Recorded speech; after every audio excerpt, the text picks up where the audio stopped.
C'est dictable.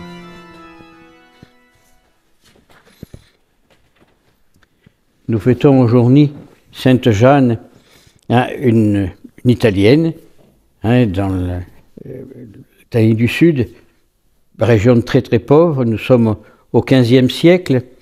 Elle se sent appelée pour vivre une vie de recluse, mais ses parents ne veulent pas parce que c'est la troisième fille d'une famille et on ne peut pas la doter pour entrer au monastère.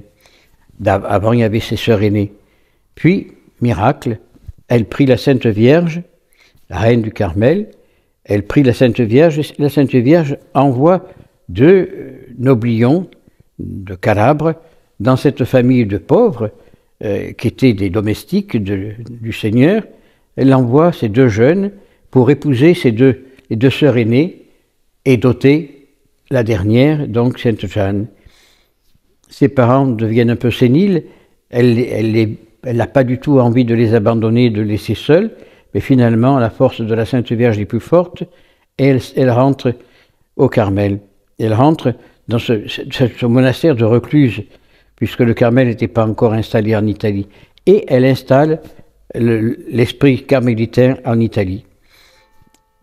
Mais le Carmel de la première obédience, c'est-à-dire tel qu'il a été conçu au départ par Albert à Jérusalem. Et elle y meurt, en odeur de sainteté, avec beaucoup de privations, parce qu'elle pensait que pour avoir la vie éternelle, il fallait beaucoup se priver. C'est un esprit qui n'est pas l'esprit d'aujourd'hui. Privation tant physique que pour le repas. Elle mangeait 1 ou 2 fois par semaine, c'est tout. Je lisais ce matin un petit peu le brin de sa vie. C'est inimaginable ce qu'il pouvait faire à l'époque comme pénitence. Tout ça pour la gloire de Dieu. Et aujourd'hui, est-ce qu'on est capable, nous, de faire encore, ne serait-ce qu'un quart de ce qu'elle a fait? J'en doute, quand on voit, ne serait-ce que la vie de saint François d'Assise, de saint Dominique, ou des grands saints de son époque, puisque c'est à peu près la même époque à quelques années près, non, enfin, il y a quand même 200 ans. Mais le début des fondations sont toujours très pénibles. Et elles n'ont rien, et pourtant elles ne manquent de rien. Et ça, c'est une vérité tout à fait compréhensible. Quand Dieu veut quelque chose, il va jusqu'au bout avec les aides, il nous porte toutes les aides pensables et imaginables pour qu'on puisse aller jusqu'au bout. Mais si on respecte ce pourquoi il nous a appelés, c'est ça. Dieu nous appelle en sa maison et il nous demande de vivre d'une manière bien précise.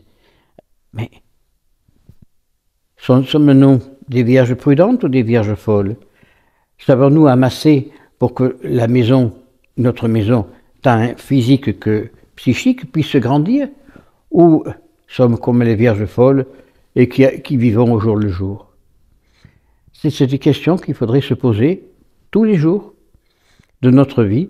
Est-ce que je suis une vierge prudente? Est-ce que je suis une vierge folle? Sainte Jeanne a été une vierge prudente. Elle a amassé dans son grenier non des sommes financières, non de la nourriture pour nourrir son corps, mais sa nourriture pour nourrir son âme. Et elle s'est entourée elle ne savait ni lire ni écrire lorsqu'elle est rentrée, lorsqu'elle a fait le Carmel dans le sud de l'Italie. Elle savait ni lire ni écrire, ni encore moins compter. À part laver par terre, elle ne savait rien faire. Et elle a reçu la grâce de Dieu. Et le latin, il fallait pas bien parler à la pauvre. Elle connaissait que cette langue qu'on parle dans le sud de l'Italie, un mélange de latin, de tout ce que l'on veut, mais pas du latin officiel.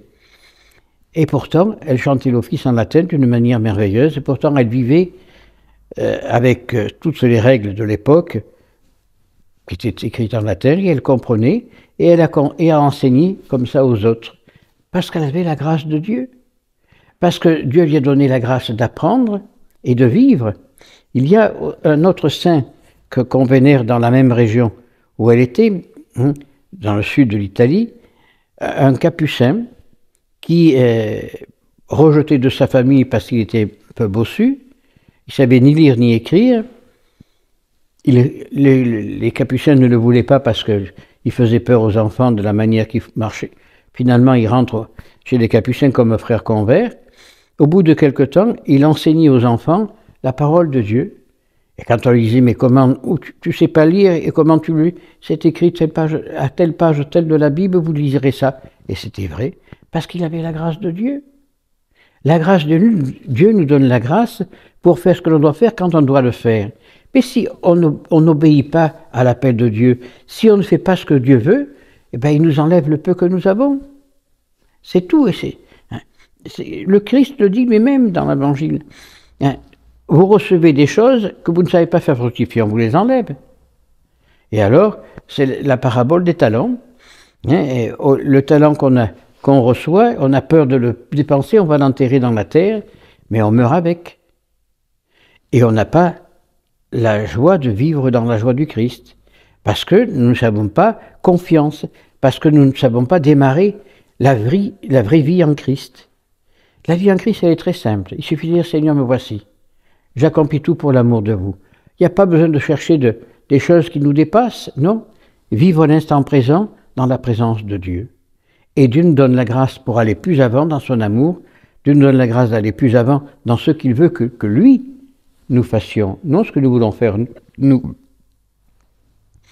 Parce que si on fait ce que nous voulons, on fait comme notre brave Patrick, ben on va où? On finit chez les fous, comme étant André, parce qu'on va de maison en maison, on veut vivre sa propre vie, mais ce n'est pas la vie que Dieu nous a appelée. Dieu nous appelle à une chose précise.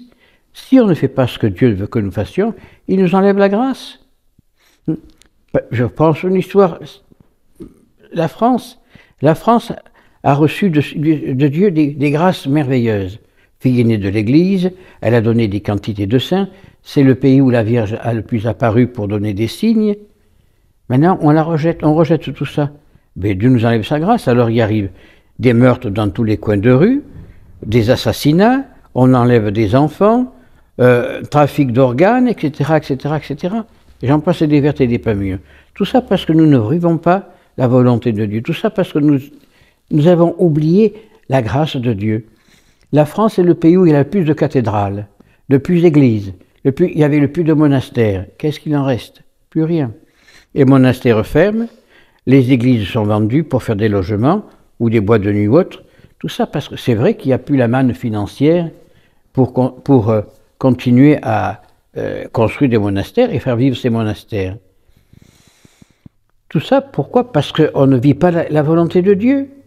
Quand on vit la volonté de Dieu, Dieu nous accorde des grâces immenses. Oui, même s'il y a des problèmes financiers, qu'il n'en a pas aujourd'hui, Dieu nous permet de vivre dans sa maison, avec tous les problèmes que cela comporte, mais Dieu nous permet de vivre dans sa maison et de recevoir des grâces qu'il nous donne parce que nous vivons ce qu'il veut que nous vivions. Il ne nous demande pas grand-chose. Qu'est-ce qu'il nous demande? De l'aimer. Il ne nous demande pas de faire des grandes choses, il nous demande de vivre l'instant présent en sa présence. Mais combien de nous sommes capables de dire « Oui, Seigneur, me voici ». On met toujours des barrières à l'appel de Dieu. « Ah, moi je veux bien faire ça, mais je veux ça en comparaison. » Non, non. Laissons-nous guider par l'Esprit, laissons-nous guider par la volonté de Dieu, laissons-nous guider par la grâce que Dieu nous donne. Et si nous vivons dans la grâce de Dieu, nous vivons dans la paix. Si nous vivons dans la grâce de Dieu, nous recevons tout ce que nous avons besoin pour vivre. Ah, bien sûr, si on lui demande une voiture, il ne va pas nous donner une Mercedes ou un 4x4. Il nous donnera peut-être qu'une 2 chevaux ou une trottinette, mais qui nous suffira pour aller avant. Dieu ne va pas nous donner des châteaux en Espagne, il n'en a pas. Et mais il nous permet de vivre dans un sanctuaire qu'il a voulu lui-même et qui nous permet de chanter sa gloire. C'est tout ce qu'il nous demande. Il ne nous demande pas de faire des pèlerinages à genoux, les bras en croix. Il ne nous demande pas de nous promener dans la rue avec 36 choses sur le dos. Non, vivez petitement, vivez dans la joie et la bonté de Dieu. C'est tout ce qu'il nous demande. Seulement, il veut que nous soyons capables de dire « Seigneur, me voici ». Et je le dis, je le répète, j'arrive en Afrique il y a 40 ans. La première chose qui m'a marqué, c'est que les enfants qu'on avait à l'école, la première chose en se levant, il disait « Bonjour papa bon Dieu ». C'est rien, mais c'est déjà une action de grâce merveilleuse.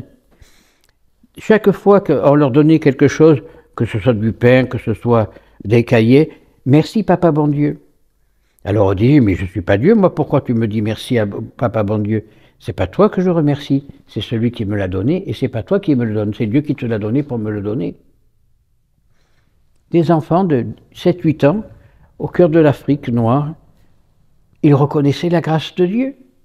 Est-ce que nous sommes capables de reconnaître cette grâce de Dieu? Est-ce que nous vivons vraiment l'absolu de la grâce de Dieu? Je ne crois pas. Parce que pour nous, tout nous est dû. Hein? Tout ce que l'on fait, c'est normal de l'avoir, et on jette les outils par terre, on laisse tout traîner, parce que nous ne vivons pas l'absolu de la grâce de Dieu. Et moi, je me souviens quand au noviciat, le Père Joseph nous disait toujours « On vous remet une chose, vous devez le rendre plus beau que ce que l'on vous l'a donné. » Est-ce que nous faisons ça? Est-ce que nous vivons ça? Que chacun s'interroge, que chacun fasse son autocritique, que chacun soit capable de se mettre nu devant lui-même et de dire qu'est-ce qu'il y a de bien, qu'est-ce qu'il y a de mal, qu'est-ce qui ne va pas, pourquoi, etc. etc. Eh bien, on est bien des fois, on est déçu de ce que l'on voit de soi-même.